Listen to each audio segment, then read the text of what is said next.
With COVID-19, we've made it to the life raft. Dry land is far away. As once said by Mr. Mark Lipschitz, March 2020 witnessed the start of a pandemic which shook the world in ways beyond imagination. With the deadly coronavirus spreading all over the globe, it was then time to impose a lockdown to ensure safety of our lives. It's April 2021 today, and we are still fighting to cope with this difficult time. Daily news about virus mutation, vaccine, increases cases, and fatality have indeed taken a toll on each one of us. Panic hasn't stopped. There is a lot of anxiety, which definitely needs to be addressed, and it is important that we get the right information from the experts, our frontline COVID warriors. Today's session aims to address your queries and concerns about COVID 19. A very good evening to everyone. Respected Director, Sir, faculty, our guests, and my fellow transformation leaders. I, Abhishek Chaturvedi, welcome you to this incredible guest session on COVID 19, its effects, and ways forward. Today, we have an eminent personality, a leader in his field, Dr. Ravindra Gui, Director of Scientia Clinical Services. Sir is a consultant for Venture Center, National Chemical Laboratories, Pune, a consultant for Kalinga Institute of Industrial Technology, Bhubaneswar, Chairman of Institutional Ethics Committee, Jahangir Hospital, Pune, a member of Board of Editors Perspective in Clinical Research, and many other high-ranking positions in prestigious organizations. He holds a master's degree in pharmacology from Karnataka University, Institute of Clinical Research, UK. Sir possesses a certification association of clinical research professional from US and is a postdoctoral fellow at the great Max Planck Institute for Experimental Medicine, Göttingen, Germany.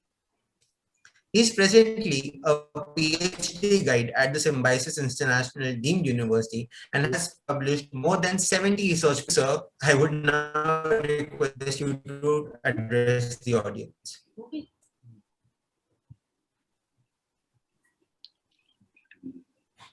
Sir, the Over floor to is you, now sir. yours, sir. Shall we start? Yes, sir. Thank you very much for that introduction. And well, as has been said already, there's a lot of information available about COVID. But what part of the information is good? What part is bad?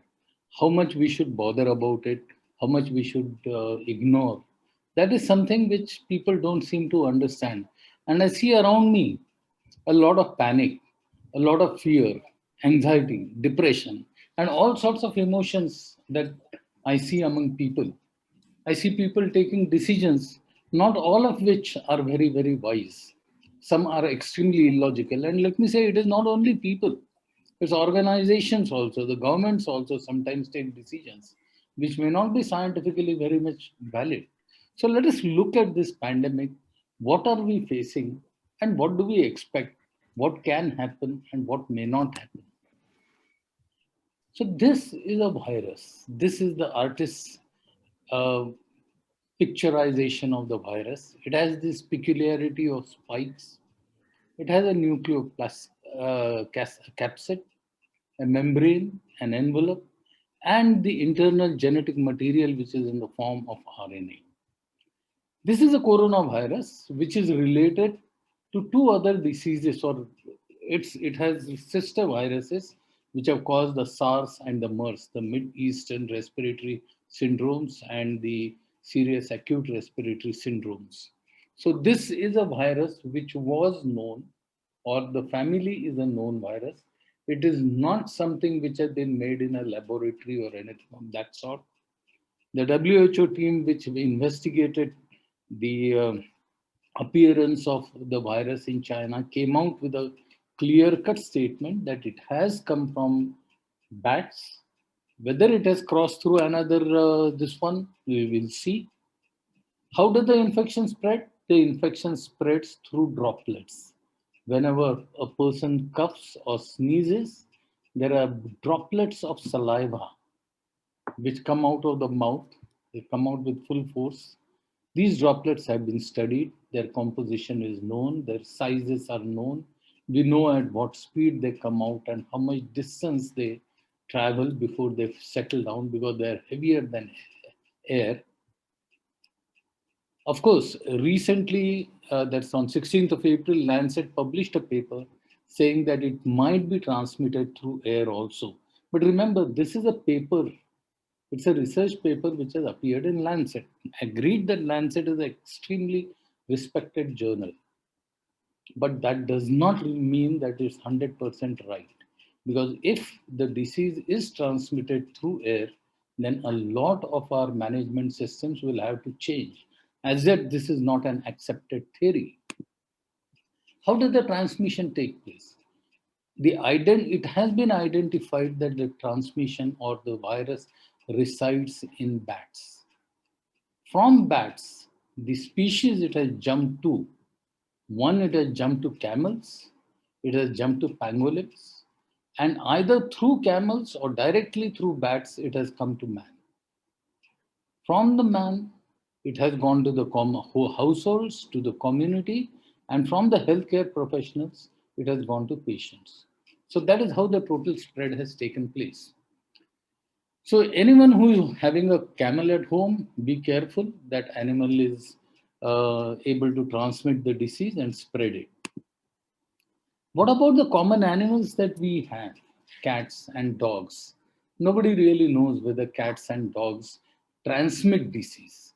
Cats and a lion in New York Zoo did get infected with COVID-19, but not many people go very close to that lion. So I don't think that lion has transmitted the infection to anybody else. And WHO regards that the risk of animal spreading the disease is extremely low. So let's not worry about animals at this stage, at least the cats and dogs. Now, we have been always hearing that if you want to kill the virus, people talk about killing the virus. Basically, the virus is not a living thing. The viral particle is not a live particle. It does not have any attributes of life. That means it does not breathe, it does not ingest food, it does not metabolize food, it does not excrete food, it does not reproduce also. So one may ask, how does the virus multiply? You see, this virus contains in itself the genetic material that is the RNA. When it enters a living cell, the virus opens up and exposes this RNA to the cell. For some reason, the cell is forced to prepare viral particles according to the blueprint which is given in this virus. So the virus itself does not multiply, it makes the host prepare viral particles according to its blueprint. Now, this virus contains this particular part of the membrane, or this is a lipid membrane. Because it is lipid, that means oily substance, this oily substance can be removed or its integrity can be damaged by soap.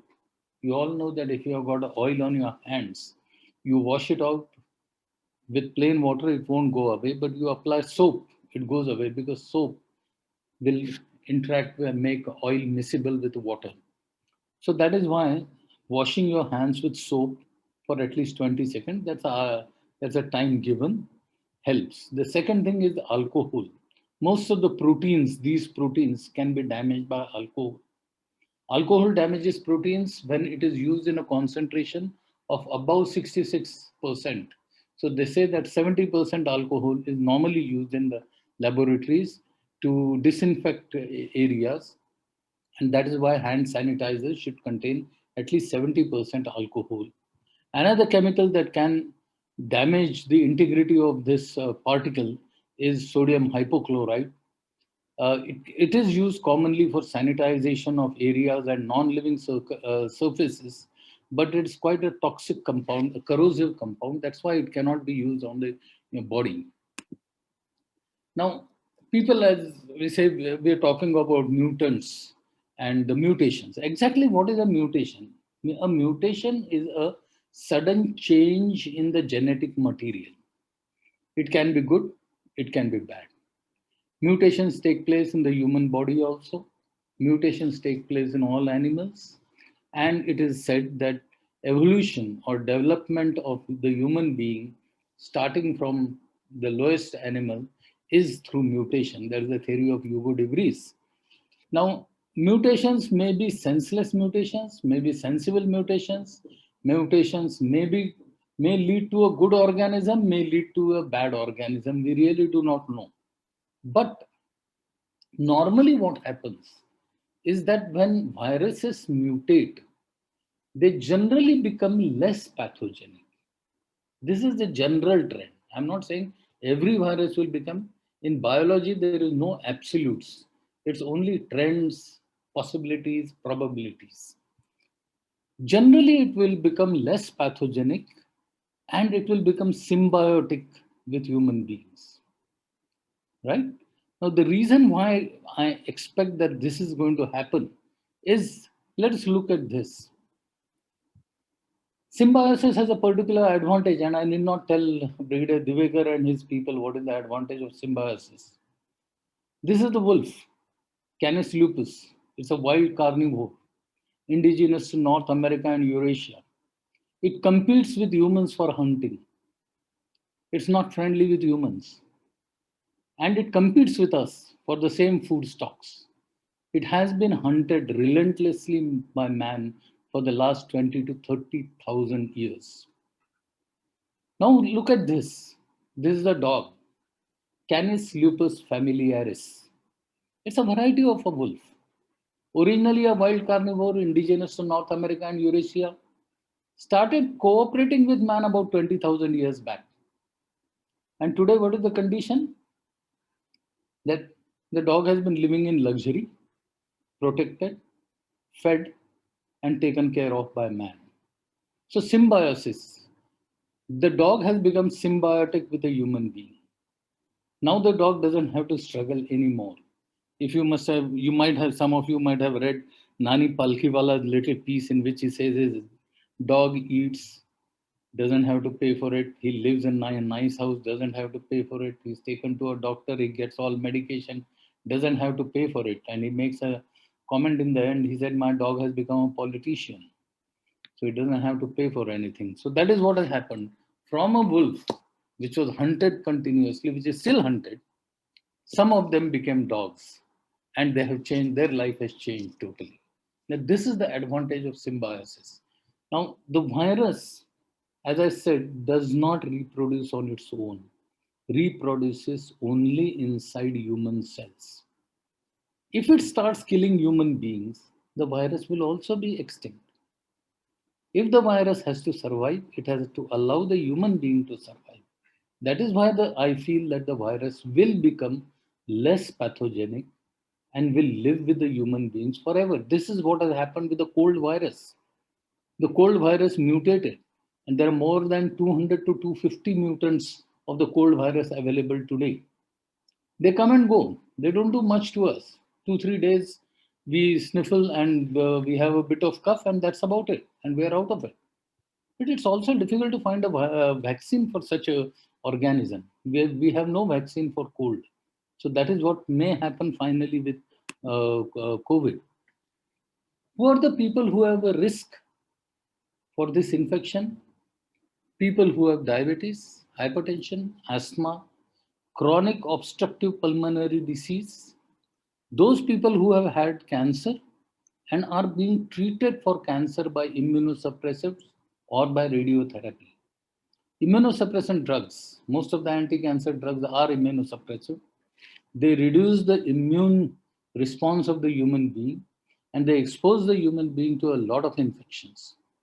There's also another group of diseases called autoimmune diseases where the body starts considering its own part as a foreign and starts reacting against its own parts. They're called autoimmune diseases. It is suspected that rheumatoid arthritis is an autoimmune disease, that cataract is also an autoimmune disease. So patients suffering from these things have got a higher risk not only of the disease, but a risk of complications of COVID. In the study that we did in Pune, in 6 hospitals, we found that a person who had none of these diseases had a 2% chance of dying because of COVID. The patients who had diabetes had almost a 5 times higher or a 10% chance of dying because of COVID. Similarly, patients who had hypertension had almost a 10.5% chance of dying due to COVID. But those patients who had both diabetes and hypertension had a 20% chance of dying of COVID. So some of these interact within each other. And if a patient has more than one comorbidity, his chances of getting serious are much higher. Now, when we talk about diabetes, there are two types of diabetes, you all know that. And that type is the type 1 and type 2. But there's another form of diabetes. And that form, or it's not actually a form, it's a stage of diabetes that in some people the diabetes is well controlled, and in some people the diabetes is not well controlled. Some people are very strict about their medication and their diet and all that, and their disease is under well controlled, properly controlled. In some people, it's not controlled. We really do not know which type of people have a greater risk of COVID. Though we suspect it will be uncontrolled people, but we do not have any evidence all over the world to say that people with well controlled diabetes will be less at risk than people with uncontrolled diabetes. Anyway, those people who have these diseases either singly or in combination need to keep themselves very clear. Now let's look at the natural course of the disease. What happens when the virus enters your body? What will be the symptoms? What will be the antibody levels? And what is it? Generally, before RT-PCR shows that you are positive, about 5 days before that, the virus has entered your body. And the viral numbers, or the number of particles in your blood or in your body has gone on increasing. You would generally be diagnosed at this level. This is the level of diagnosis. It goes up, and after about second to third day of diagnosis, the viral load starts coming down. And finally, it goes away. The symptoms appear around the time when you become RT-PCR positive. And then the symptoms might go down and you recover totally within about 10 to 11 days, or they worsen. After fifth day, they start worsening further and they go on worse, and then that is the end. Okay, the antibody level, these are the proteins which the body makes, and these proteins fight against the virus. These proteins are made by the body in response to the presence of this virus. This antibody level starts rising around the third day, and it keeps rising throughout. And by the time you are well, that's 14 day, your antibody levels are the highest.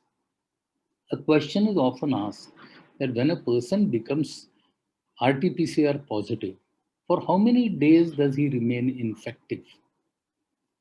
It is believed that he remains infective for about 8 days.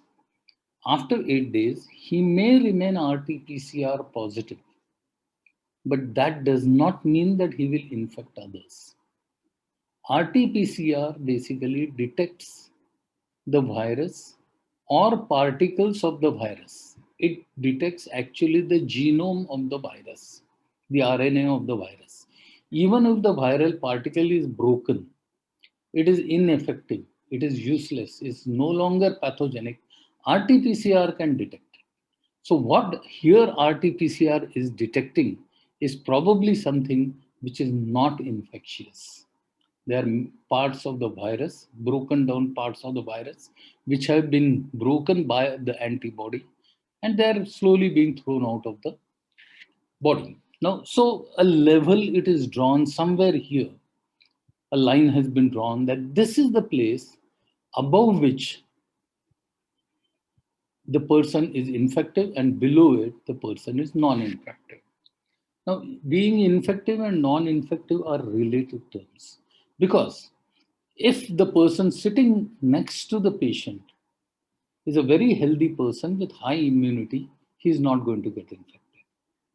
But if the person sitting next to him has low immunity, for some reason, could be treatment, could be due to drugs, he might get infected. So the cross transfer of infection not only depends upon the amount of virus that's coming out from this person, but the susceptibility of the individual who's going to get infected. That's why it's impossible to say absolutely that when a person remains infectious, how long a person remains infectious, and after what time does he become non-infectious. But we know one thing, that about after about 14 days, we need not worry. The patient is not going to infect others. Now let us see world over what has happened. There are two lines that you see. The upper graph is the world data, the lower graph is the Indian data. There has been some talk that all over the world they have seen two waves, the first wave and the second wave. This was called as the second wave in some publications. In India, we've been seeing two waves. This is the first and this is the second wave. So this is what we are looking at. Now you will see that for some reason we have an extremely high population. We all know that. We also know that the per unit area, our population is extremely high. Crowding in our country is very, very high. We all know that sanitary measures are not that great. We are also aware that medical systems are not very, very good. Nonetheless, the infection in India has been much, much lower than other countries. And the top four countries, England, USA, UK, France, and I think Spain, Brazil now, these countries have been having far greater caseload compared to their small population. Their caseload is much higher than India. These are the absolute numbers, these are not percentages. These are absolute numbers. And believe me, the population of USA, UK, Brazil, and England put together isn't equal to the Indian population. Nonetheless, their load is that much higher. So this is the case load. We always calculate two things. Case load. Actually, we should be calculating case load per million population. And if we do that, the Indian case load goes, even today, the Indian case load would go to very, very minimal. The second thing we calculate is the case fatality rate, or the deaths divided by the infections multiplied by 100. And that you will find that in the rest of the world, at the peak, they had a case fatality rate of approximately 9.5. That means when 100 people became RT-PCR positive, 9.5 people were dying. At peak in India, our case fatality rate just crossed 4. And subsequently, it has been falling. And even today, when our numbers have gone alarmingly high, our case fatality rate is extremely low. As you recall in the earlier slide, you see this peak, the way Indian cases are rising. And probably till today, it has caused a rise something till here. But if you look at the mortality rate, and I've been tracking it every day, the mortality rate, the number of people who are dying, as a percentage of the cases, still remains low. Our mortality is between 5 and 0.5 and 0.55. That's the mortality rate. Now that is one redeeming feature even of the second wave so far. So far in the second wave also, our mortality rate is extremely low. So the cases may be high, but people are not dying to that extent. And we will see what are the possible reasons for that. Anyway, one always wants to know that suppose one becomes RT-PCR positive, what are the possibilities? What is the outcome of such cases? About 85% of the cases or out of 100 cases, 85 of the people who become RT-PCR are going to remain asymptomatic or mildly symptomatic. They might have some mild symptoms like low-grade fever, uh, throat, what do you say, a bit of cough, and that's about it. 85 out of 100. About 15 may be hospitalized totally. The balance 15 would be hospitalized. Out of that, 10 have severe symptoms. That is, they're going to have really a lot of problems. They might have even breathlessness, but only about four and a half are going to go into the ICU. Intensive care would be required by about 4 to 4.5 people out of 100, and 0.5% of the people are likely to die. So when 1,000 people get infected, 5 people are going to die, which means that the mortality rate of COVID is still not very high. It's much lesser than many other diseases that are doing around. Now we are worried about 100,000 deaths of COVID that have taken place in our country. We have always forgotten that we have over 40,000 deaths every year by tuberculosis. We have been having every year about 40,000 deaths of tuberculosis and many other deaths of tuberculosis, cancer, meningitis, other infection, diarrhea, and the infant deaths of diarrhea are still going in hundreds of thousands. So as yet, COVID is not a big killer. What are the tests we are using? There are three normal tests, three tests which have been used. One is the RT-PCR, is the reverse transcriptase polymerase chain reaction. What it does, it multiplies the RNA which comes from the virus, and by increasing the concentration of the RNA, brings it to a detectable level. Otherwise, the RNA of the virus is too low to be detected. There's a rapid antigen test which is based on rapid antibody antigen reaction, and then there's the antibody rapid test where you test the antibody. But both these tests, the second two, the RAT test and the ART test, are notoriously inaccurate. They identify only about 50 to 60% of the cases. And that means that about 40% of the cases, they just can't identify it. And hence we call them as false negatives. That when a person is shown to be negative by RAT, it actually means that his disease has not been detected. He is diseased, but he has not been detected. So that he becomes a more risky person for the entire population, a man with a disease going around undetected. So currently, this is the only test which is being recommended. Now, the question comes is when the virus mutates, will RT-PCR be able to detect it? Okay. So far, the mutations which have taken place are detected by RT-PCR. But if at all a mutation does take place in future, which does not come or get caught by RT-PCR, we'll have to change the protocols of RT-PCR to make the test detected. So at the present, you don't have to worry about the mutation. Whatever is happening, let it happen. Let the genetics worry about it. What are the common symptoms? Fever, dry cough, fatigue. But please remember that all of us, during the years, at least every year, we do get fever once or twice. Cough, maybe 3 4 times in a year we get. We often get fatigue depending upon the workload.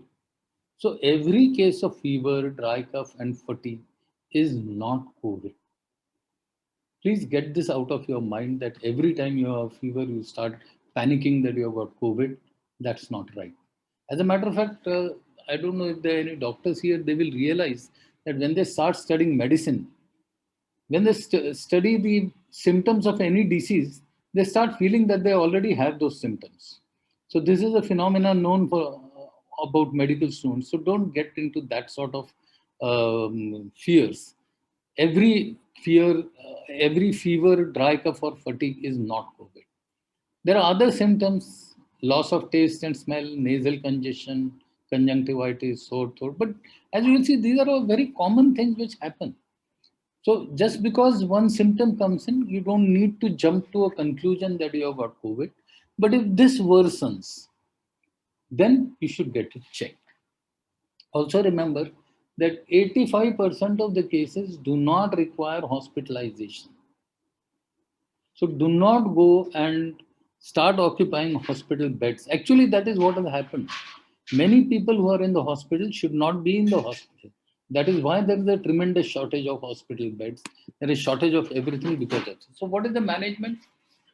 If you are just a contact, if somebody else known to you or who has been in touch with you has got a contact, you are quarantined for 14 days. At the end of 14 days, RT-PCR is not recommended, not required also. For the simple reason that if you start doing everybody's RT-PCR twice, once at the beginning and once at the end of the quarantine, our laboratories will be overwhelmed and they will not be able to give the reports to the people who really need them. And that is why if we wish to save lives, we should not burden the hospitals and the laboratories. And a selfish attitude that cornering oxygen, buy a cylinder of oxygen and keep it at home, buy remdesivir and keep it at home, this will not help anyone. This is actually causing more problem than anything else. Hospitalize the patient if there is high body temperature, if there is difficulty in breathing, if SpO2 falls below 94. But now doctors are saying even if it falls below 90, if you are otherwise healthy, till 90 there is no problem. And if you have done a D-dimer and CRP level, if both of these levels are high and you are uncomfortable, then try for hospitalization. Because please remember one thing, the hospitals are terribly crowded. Even if you get an admission into a hospital, your hospital experience is going to be horrible. You're more comfortable at home, you are going to be better looked after at home. Please stay home. Do not rush around to hospitals. This is a beautiful test, the 6-minute walk. If you have got a SpO2 above 97%, do a 6-minute walk. That is briskly walk. Briskly means anywhere above 5 kilometers per hour speed. Walk for 6 minutes within your house. If you become breathless within those 6 minutes, then check with your doctor. And if not, at the end of the 6 minutes walk, measure SpO2 again. If it remains above 94, 95, don't worry about it. You are okay. So don't panic about that. This is a good test. You should do. Home treatment, simple for patients. Maintain good and healthy diet, cleanliness and isolation. Vitamin D is recommended. Paracetamol for maintaining or reducing body temperature. Remember, paracetamol needs to be taken 3 times a day. Most people take 1 tablet of paracetamol and they say that, oh, my fever did not go down, so there's something seriously wrong with me. Paracetamol has a duration of action of about 4 hours. So after 4 hours, your fever will go up again. Unless you repeat it 3 times a day, paracetamol does not work. If you have got a dry cough, take cetirizine 10 milligrams at night, or you take any other cough syrup. That's about it. For breathlessness, those people who have suffered from asthma, COPD, who have been chain smokers or something, any of these inhalers will help. Right? These are inhalers. You inhale them, they contain steroids, and they will improve your respiration. Another way of improving respiration is prone breathing. Now, this is a very simple method. If your patients, your neighbors, your friends, SpO2 falls below 90, ask him to lie down in this position, just putting 2 pillows under him and let him breathe forcefully for about half an hour. His SpO2 will rise by about 5 to 6%. So from a danger zone, he comes back into an healthy condition. So this is one of the most important ways of handling breathlessness at home. Please do not go into those cylinders which are being sold for 600, 700 rupees, which contain 10 liters of oxygen, because normal breathing requires 500 ml per breath, and we take about 16 breaths per minute, which means that 10 liters is going to finish in about 1 minute and 20 seconds. So don't waste 600 rupees for every 1 minute and 20 seconds. By the end of the day, you would have become a pauper. So that sort of oxygen is useless. Other treatments which are being used, these are the drugs which are being given in the hospitals also. What for these drugs are being given? That because the virus has damaged the lungs, there could be bacterial infections that will settle down. For that, azithromycin and doxycycline are being given. Ivermectin is actually a deworming agent, anti-filarial drug. It has been reported in some cases that it helps in COVID. The results of randomized controlled trials do not support any of these drugs. But cetirizine and paracetamol are symptomatic agents. They reduce your symptoms. They make you feel better. So these treatments can be used. Now we come to the most controversial drug, remdesivir. This was a drug which was discovered or developed by a company called Gilead Sciences.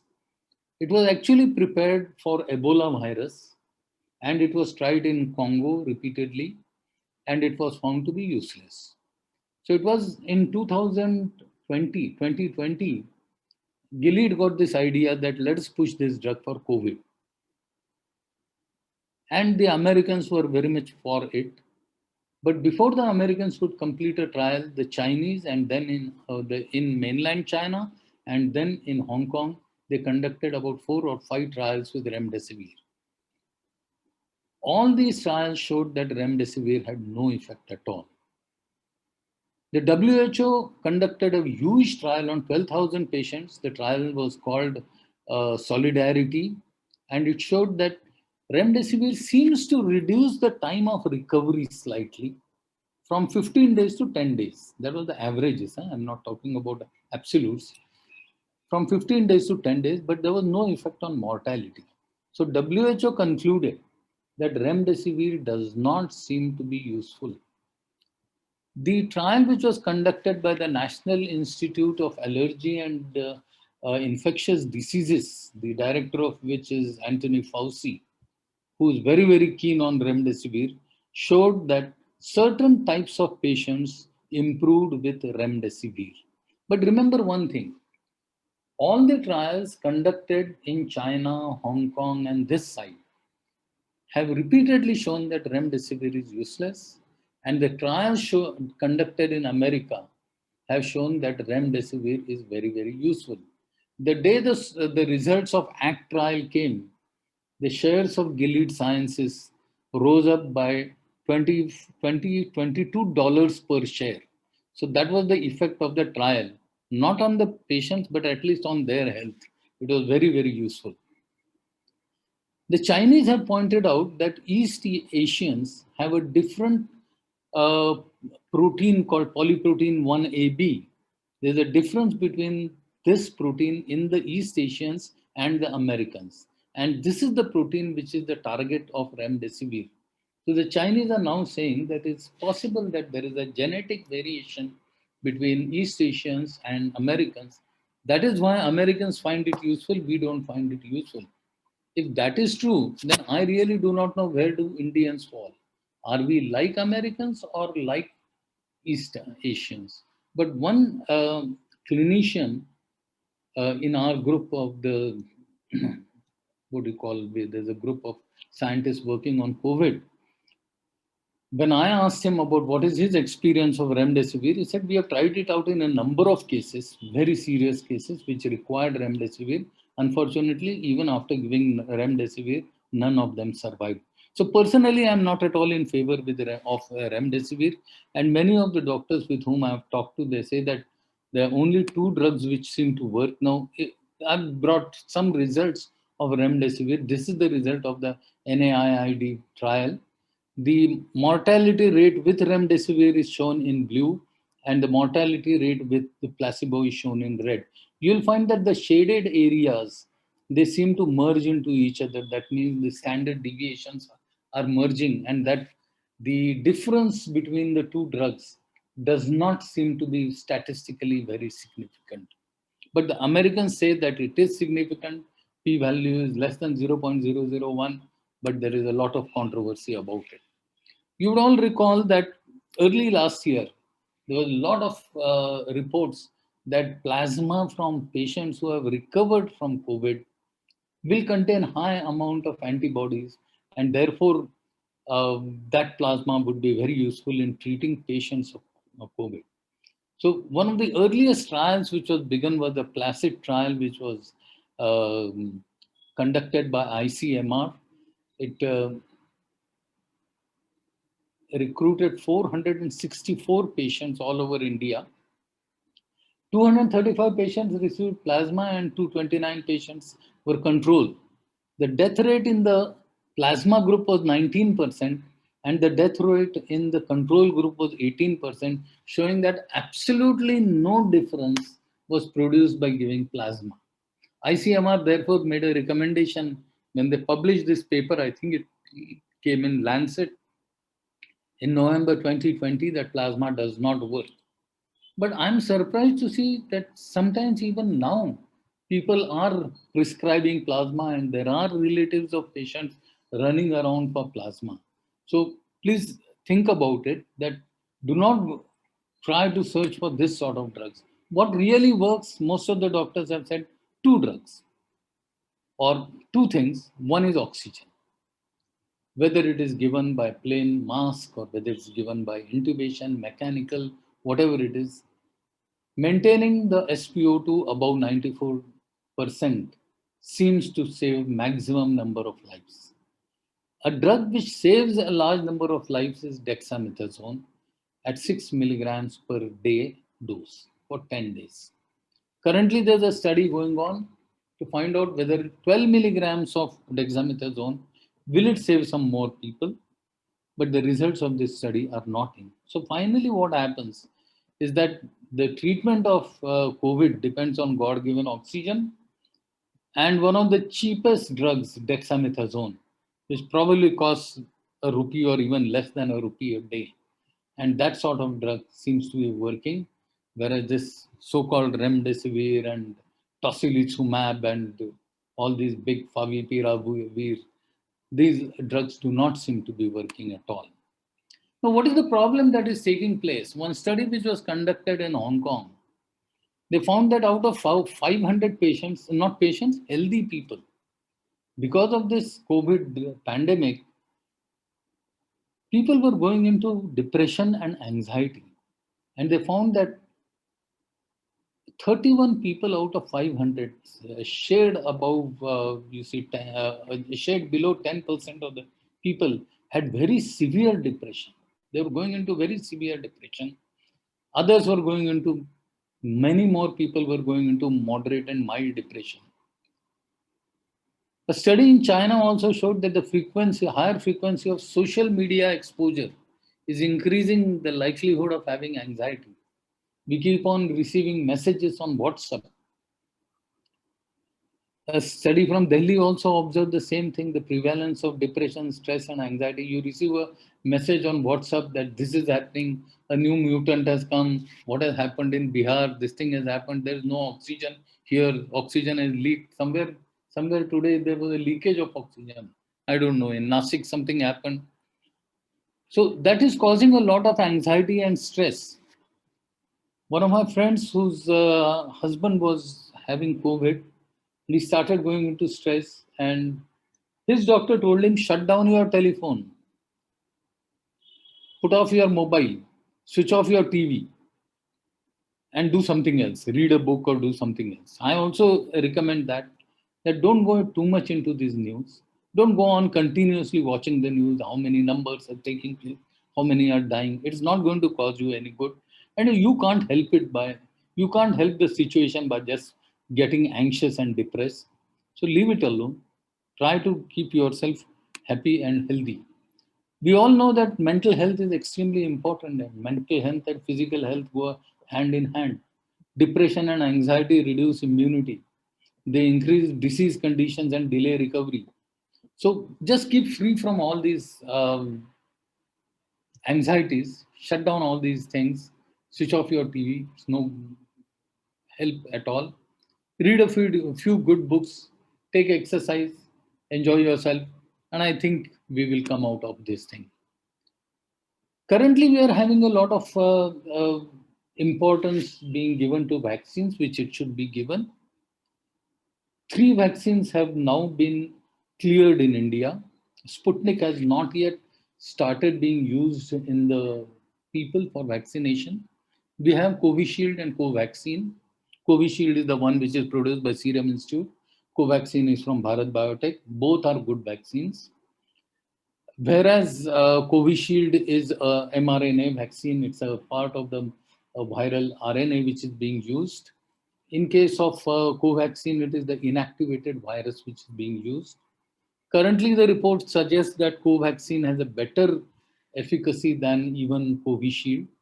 But Covishield has now come up better by showing that if you increase the gap between the 2 doses, the activity improves. Earlier, they said 4-week gap. Then they said 6 weeks. Now they're talking about 6 to 8 week gap. In case of Covaxin, it is 4 weeks. In case of Gamaleya vaccines, that's Sputnik, it is 3 weeks. Gamaleya vaccine or Sputnik vaccine, the first dose and second dose are different. The composition of those doses are different. They've got a different adenovirus in each of the doses. So it's a very different technology altogether. Pfizer has also come out with a vaccine and they have suggested that a third dose taken after about 12 months might really help. I also feel that if not today, after about 6 months, there's a possibility that ICMR and the government may recommend a third dose for us.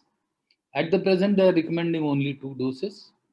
And I suggest that all of you take 2 doses. Those who have not taken the second dose, try to leave a gap of 6 to 8 weeks if it is Covishield. If it is Covaxin, take it as well. Do not fear the vaccine. Do not worry about these blood clot reports. These blood clot reports are probably all nonsense. They create a lot of, they take a lot of newspaper space, and after 10 days, you get a report that they are not related to the vaccine. So that is what happens. So don't worry about it. Vaccines will certainly help you, but remember, vaccines do not protect you 100%. Somebody gave an analogy of after a vaccine, what happens to a man is the same thing as wearing a helmet while driving a motorbike. Once you are wearing a helmet, doesn't mean that you should drive on the streets at 120 kilometers per hour or that you should drive on the right side of the street. Nothing of that sort.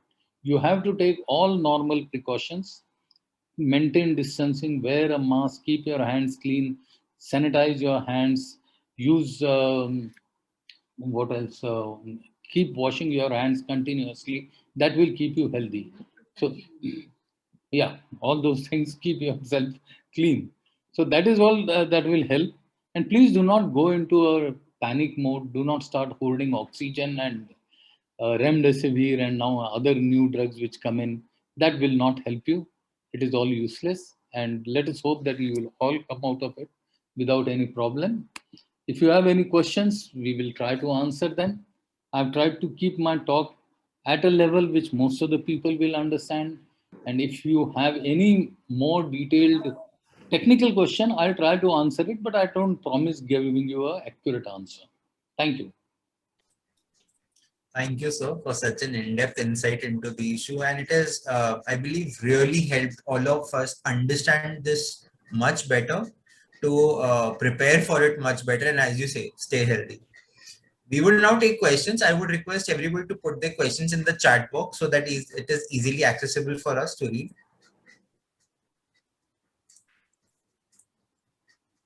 So we'll wait a minute or two for the questions, if there are Yes, any. sure. Yes, Yes, sir. sure. Somebody raised a hand. Sir, you may unmute and ask your questions as well. Yeah. In the meantime, I'll ask one, sir. When there are so Sure, many sir. mutations taking place, and you have the British, mutation, then there is a South African mutation. These vaccines that we are taking, will Yes, they sir. be effective against these, or something else will have to come up?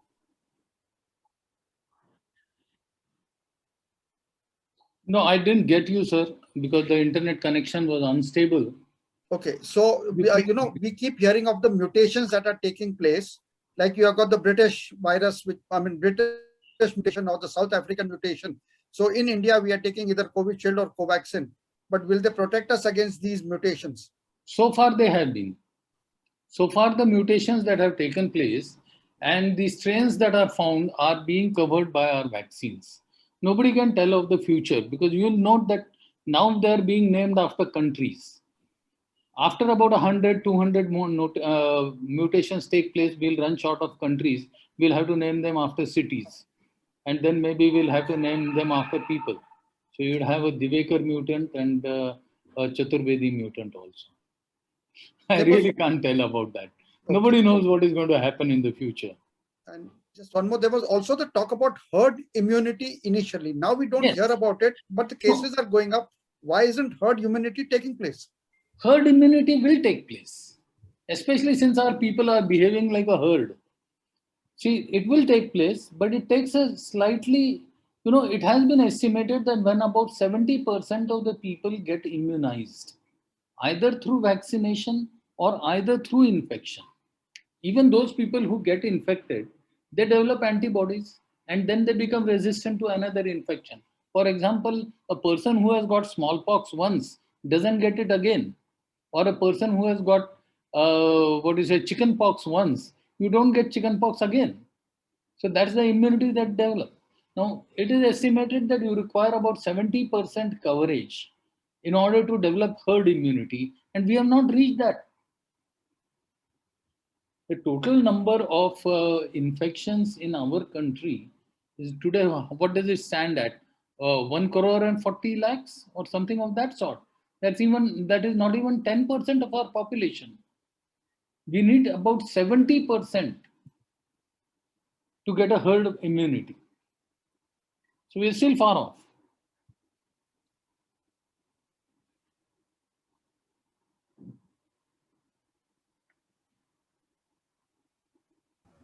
Sir, I have a question here. Please. Mr. Ashok is also there. He has raised his hand. Yeah. So, Anyone? yeah, Dr. Aarti, you can go, then we can ask Mr. Okay. Ashok.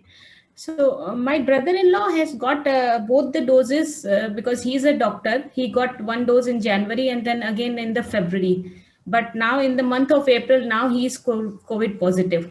Yes. So what is the, if I say from the layman's perspective, even after taking both the doses, if I become, positive, what is your comment on that, sir? Yes, it is like this, that today also we discussed the case about it. People who have been vaccinated have got certain amount of protection. And this protection is due to antibodies in the blood. But suppose these antibodies fight with the viruses that enter the blood or they enter the body. Now, suppose the viral load is so high that it overcomes the antibody, then the infection will take place. If the viral load is lower than what the antibody can handle, the antibodies will suppress it. So finally, it is a competition between the immunity and the infection. Whichever is higher will prevail. The advantage is a brief study has come from Nashik, where they have identified 150 infections of COVID post-vaccination. Now, these 150, out of that, they have described that 25 of them were hospitalized, but none of them died, and nobody developed severe complications. They did not require ICU admissions. So, which means that after vaccination, even if you get infected, the infection and the disease that it produces is going to be much milder than what is produced in an unvaccinated person. So that is the advantage. Like if you are wearing a helmet and somebody smashes your head with a big iron rod, if the helmet breaks, then you are going to be injured. If the blow is softer than the helmet, then you are protected. It's just simple like that. Is it clear? Got it, sir. Yes. Thank you. Thank you very much. Thank you. Yeah, Mr. Ashok, you can go ahead. Yeah. You have shown that the mortality rate for our Indian is much low compared to even developed countries. So what it is attributed to? What is the The mortality rate is low? is low, whereas for the developed countries it is much high. So what you attribute it to? Our medical treatment or what else? There are many ways of this has been debated quite for long. One of the reasons is felt that Indians have got a lot of innate immunity. That our exposure to these viruses, bacteria, and many unhygienic things is high since the beginning. You see, if you raise an individual in an extremely sterile environment, he's going to he won't have immunity. Some exposure to pathogens is necessary for a healthy life. Some. It has to be a balance. You cannot live in a very dirty way and expect to be disease free. But if you remain in an extremely clean situation, then also your immunity is going to be low. Many years back, Singapore was thinking of supplying all water to be mineral water only. They decided that not to supply any water other than sterile water to the people, but somehow the medical experts prevailed and they said that no, do not do that. Let people be exposed to some amount of pathogen. Yeah. Otherwise, you'll probably Brigadier Divekar would know it. I'm told that whenever the American army goes for war, before carrying ammunition, their trucks carry Coca-Cola because the American army cannot live on water. Am I right, sir? Yeah. That's often said. Quite true, sir. It should not happen like that. You see, we need, the people should never be weakened to that extent, and that could be one of the reasons that Indians have remained strong. Yeah. Another question, if you permit. Sure, sir. When you say that the viral load is low or high to a person, on what it depends, the exposure or his immune system? On both. On both. Is it? If the immune system is high, it will push down the viral load. Obviously, If yeah. the exposure is high, it will push up the viral load. So these are two opposing factors. And whichever is higher, those effects will be seen. Okay. So the main is the immune system need to be developed in India. Sure. Okay. Thank you, Dr. Ravi. Thank you, sir. Sir, we have a few questions in the chat box. One is from Dolly Datta. I'm What- trying to access it. I'm not able to. Here it is. Chat box. Yes, sir. So her question is, what is the significance of reactive protein test reference to diabetes? CRP, C-reactive protein test Yes, sir. My bad. with reference to diabetes. Yes, sir. No, C-reactive protein just tells you that what sort of inflammation is going on in your body. It is an indicator of inflammation taking place in your body. The sort of muscle damage and all that, C-reactive protein. It also is predictive of certain sequelae, but not really closely related with diabetes. I hope that answers ma'am's question. We have another question from Vipula Garg. Her question is, at present, is there any confirmation that COVID shield would require third dose, even if 2 shots taken 8 weeks apart? Possibly, as I said, there was that comment about Pfizer vaccine, which which I think one of the persons from Pfizer company said that probably a third dose after about 6 to 12 months might help pushing up the immunity. Just see one thing that Covishield has been used from March 1st. Okay, so we have got exactly about 1 month and 21 days of experience with mass vaccination. I think the first experimental use of Covishield began somewhere in August or so, August, September sometimes. I think the trials began at that time. So as yet we have not even completed a year to be able to see. But those people who have received, I think the first doses, the first dose they were in September. The first dose of Covishield was probably used in September sometime. Now, by September, we would have completed 1 year of these people. And measuring their immune response, probably Serum Institute will take a decision whether to recommend yet one more dose or not. I can't say now. So another question from Dolly Datta is, any concern too in reference to COVID vaccination, more so with second dose yet to be taken? Any concern means what type of concern would you think of? I'm not very clear about the question. Could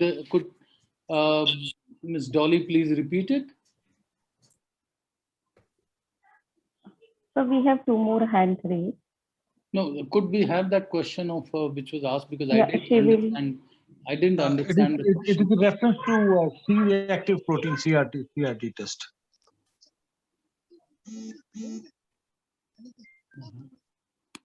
The video is off because of the low bandwidth. That's why I'm saying. Okay. It is a reference to the CRT test, which is their C-reactive protein test. Okay. What effect it has when if you go for a second dose of vaccination?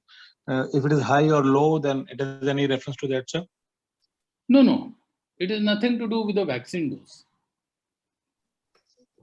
One needs to be careful for a second dose if your CRT is higher. I don't think that is a criteria. At the present, it is not being a criteria, but if your CRP is higher and if you have got a COVID infection, then the whole situation changes. No, without the COVID infection, sir. No, then at the present, at least there is no such recommendation. Thank you, sir. So we have Mr. Vivek Kumar raising his hand.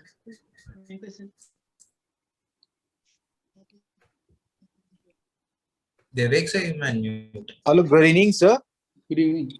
Sir, I'm an administrator posted in one of the remote area of Sir MP. And sir, right now I'm responsible for handling a 50-bedded oxygen supply hospital. Okay. And sir, I'm also helped by my doctors. And sir, after going through the webinar, which was led by you, sir, and the question asked by the people, it was very fruitful.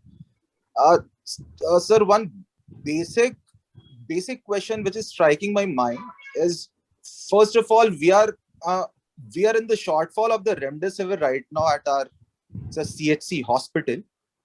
So sir, after watching your video and sir webinar, so that is a relief for me. But sir, second, I wanted to ask that, sir, we are having sufficient oxygen supply over here. So if we are able to maintain the oxygen saturation level of the patient above 94 for say over 8 to 10 days, and the requirement of the oxygen support is not going up, then can we say that after 8 to 10 days, the patient is going to be fine?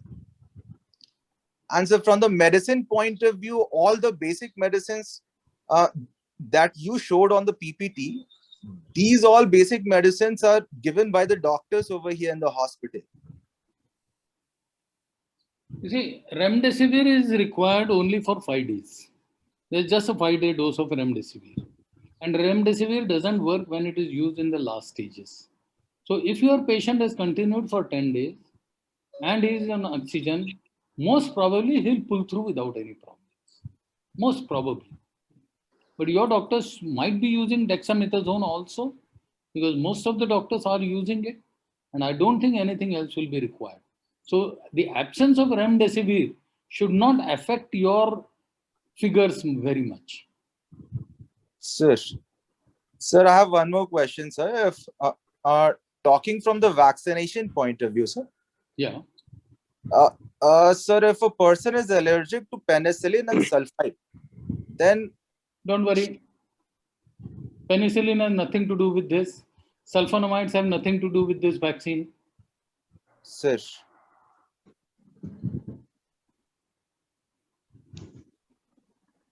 Okay. Next question, please. Sir, Yes. this particular case of vaccination, sir, one of the doctor denied to vaccine or vaccinate the person. I think you should look at the literature completely. You'll find that there isn't any contraindication about penicillin and sulfonamides in this. Sir. Thank you, sir. Thank you. So we have Ms. Jyoti Pawar asking a question. Yeah, Yeah, please. sorry. My question is like, how will you, if suppose a person is asymptomatic, then how will you come to know that he's getting corona? Like, do you have to check the SpO2 level? Like, if it is below 90, See, then if a person is asymptomatic, he cannot have a SpO2 level below 90. Below 90, he is gasping. but then how will you come to know that he's contracted corona He'll and be all? gasping. He'll be gasping if it is below 90. So if a person is healthy, he's not having any fever, no throat trouble, he's not having breathing problem, why do you suspect corona? And secondly, there is like both these vaccines like Covishield and Pfizer, they both are from Oxford, UK. So is there any similarity between these two vaccines? No. Covishield? No. Between Covaxin and Covishield, there is no similarity. One is a mRNA. No. I'm saying Covishield and Pfizer, the same from the Oxford. No, UK. Pfizer is not from Oxford. Is Pfizer it? vaccine is developed by Pfizer itself using a biotechnology of N-Biotech. I think what she means, sir, is Covishield and AstraZeneca. Yes, exactly. See, Oxford with AstraZeneca developed a vaccine which is known as the AstraZeneca vaccine. Yeah, Technology. they had some adverse effects because of AstraZeneca. One minute, madam. AstraZeneca is a company which worked with Oxford University to develop a vaccine. That technology was transferred to Serum Institute, and that vaccine was produced in Pune by Serum Institute, and the brand name is Covishield. But ours is like Covishield doesn't have any side effects, while that AstraZeneca had shown some side effects, and people started doubting Covishield also. Some patients have reported effects with Covishield. Now it becomes very, very difficult to say that whether this particular effect was because of the Covishield or whether it was unrelated to Covishield. For that, we use different algorithms to find out that, and then we can make a guess. You never make 100% accurate estimation whether it was related or unrelated. The vaccine is the same. The Oxford vaccine, AstraZeneca, and the Covishield is the same vaccine. Okay, thank you. Welcome. Sir, we have Mr. Ravi Kalra asking a question. Yes, sir. Good afternoon to you. I'm Dr. Ravi Kalra. I'm head of the Department of Cardiology in Bharati Vidyapeeth. I must admire you for a very, very lucid presentation. Thank you so much, because you've encapsulated a hell of a lot of information in a short presentation. Thank you, sir. Thank you. I'm glad you feel so. Yeah, if I may add my 2 bit, because we are all involved in this exercise of trying to save people from this. What about anticoagulation? You didn't mention heparin. Yeah, enoxaparin has been used. Yeah, in addition to dexamethasone and dexamethasone. Sir, but I did not touch it because it is not used in the outpatient level. It is mainly inside the hospital which it is being used. But it is definitely indicated in most patients. Both. The low molecular weight heparin and enoxaparin are being used. And another thing which I gather, there's a lot of apprehension about the vaccine, that Pfizer is more effective or Covaxin is more effective, efficacy, effectiveness. So, see, one thing I want to make clear is that comparing the efficacy is the effectiveness within the trial, and effectiveness is the effect it has in general population when it is used. So the efficacy has been measured within a trial in a controlled population, and different vaccines have used different parameters to check the efficacy. For example, When you say Pfizer is 90% effective or 95% efficacious, they have tested clinical occurrence of COVID, whereas Covishield, that is AstraZeneca, has tested RT-PCR and they say 70% efficacy. So you can't compare the efficacy of different vaccines. Don't try to choose a vaccine, just take whatever you are getting at the earliest. That is one message I'm sure you'll agree with me that Absolutely. must convey to everyone. Absolutely. And one more point I thought I'll just bring up. Febrile illness, normally we don't even go to the hospital or we don't even consult a physician. But in today's scenario, with the very high transmission rate of the disease, possibly early testing in any febrile illness is important because of the public health implications. I mean, because we are finding a very high positivity rate, so at least that person, if he turns out positive, he'll stop infecting others. So for the time being, at least, I think we should push people to early testing. For the time being, otherwise not. Very true, sir. But the other problem that is coming in, that once a patient is found to be RT-PCR positive, he immediately starts searching for a hospital. And virtually, it is not possible to get a hospital bed today. There's no need. There's no need. That's what people get worried. No, you have done a lot to allay their anxiety with your talk. That diagram was very beautiful. Only 4% make it to ICU, and one must realize that fact that it is not all that dangerous a disease. However, nobody should get it. That's all. That's right. Thank you, sir. Thank you, Doctor. Thank you, Dr. Ravinder. We have one question from Aisha Sharma. She's asking, when should a person get vaccinated after getting infected by COVID? The recommendation is 4 to 6 weeks after that. If you get COVID, after the resolution of symptoms, wait for 4 to 6 weeks. Understood, sir. We have a few other people. We've got Dr. Jaya Chitranchi, who's been wanting to ask you a question. Yeah, please. Ma'am.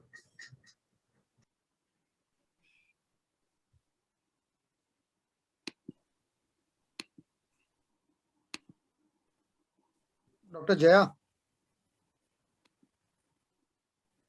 I gather. Okay, she's unmuted. Yeah. Am I audible now? Yes, you are. Yeah. Good evening, sir. Your talk was Good evening, ma'am. Extremely informative, and we have understood how corona spreads and what should we do. And I have a question. I just wanted to know that some people develop immunity through vaccination, and some people develop the immunity through the infection. So which one will last for a longer period and why? $100 million question. I wish I knew it. I would be a contender for the Nobel Prize. The point is that one really doesn't know which immunity will last longer.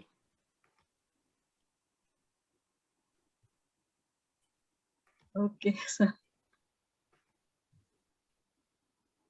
Sir, we've got another question from Vipula Garg. So we've got a question from Vipula Garg. If after first dose of Covishield, a patient turns out to be positive, when is the patient supposed to take the second dose? That's what I said, that after the resolution of symptoms, 4 to 6 weeks.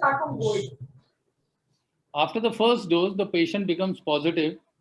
He stays for 14 days in quarantine.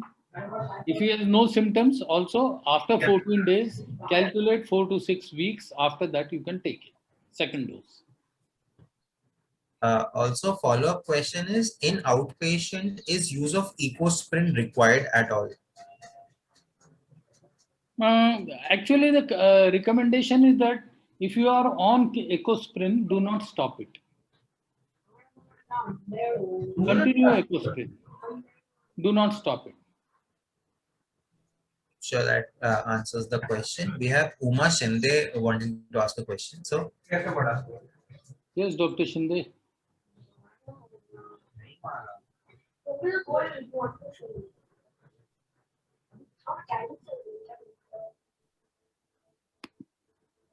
Hello.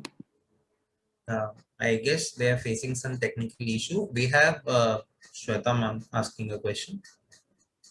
Hello, sir. Sir, my question is that, sir, what kind of impact the virus has on children, as especially in the second, wave we are hearing that it is impacting children in a big way. So, sir, any specific precautions they should be taking, and what is the kind of impact it's having on them? Madam, what we are seeing that even in the first wave, there were a few children who were affected. It is not that the average age of people who are being affected still continues to be in the 40s. I do not believe that the data which we have in India is adequate to say that children are being affected more. Though I am aware that the chief minister of one state is making this repeated announcement on television, we do not have adequate numbers to say that children are being affected more than what happened in the first wave. Okay, sir. Thank you. We've got Dr. Uma Shinde wanting to ask a question.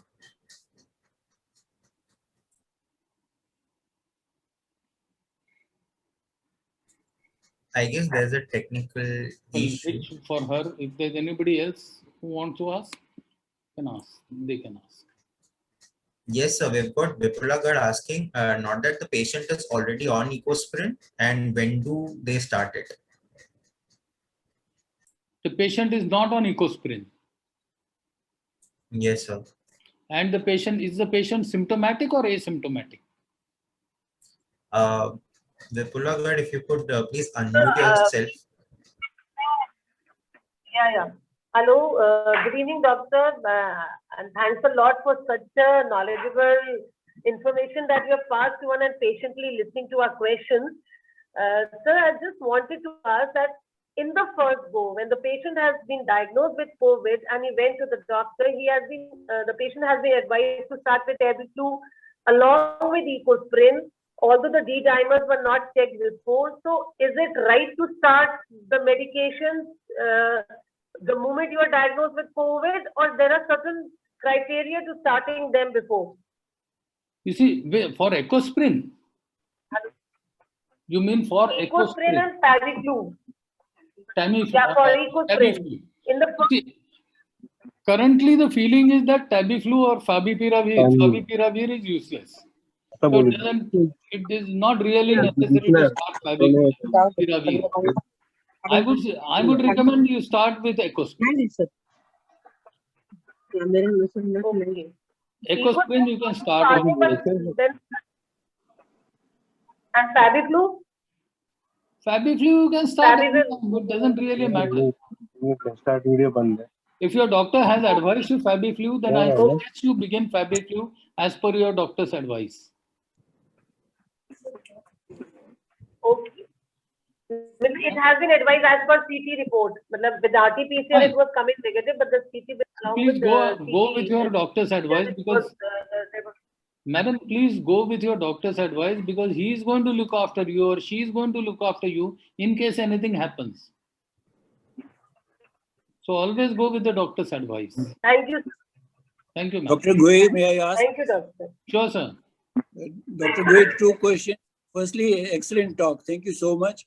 Now, my questions are 2. One is that you said that your amount of immunity will dictate whether you get affected or not. So, what are the immunity boosting methods that you recommend? There are a lot of recommendations. Many are contradictory. And second question is, do things like steam inhalation help? Because again, there are different options, different suggestions on it. Thank you. Sir, Brigadier Singh, there are many of the claims for especially indigenous medicine claims, Ayurvedic medicine claims that they boost the immunity. And if you believe in that, and there is no harm if your doctor has prescribed those. We really do not know to what extent they will boost the immunity, because I've not seen many studies where they've actually measured the immunoglobulins, and immunity can be a general immunity or a very specific immunity. So things are not very clear, but we do believe that yes, they can improve your health. So their use is okay. The second thing which you wanted to know was, I forgot it. What was it? Steam inhalations. Steam Steam inhalation. Yeah, there is quite a controversy about it. Generally, if the steam is 70 degrees plus, it can damage the virus. But I do not know whether you can inhale a steam at 70 degrees temperature. The steam, when it enters your nose, it cannot be 70 degrees. You will not be able to withstand it. It becomes much cooler when you actually inhale it.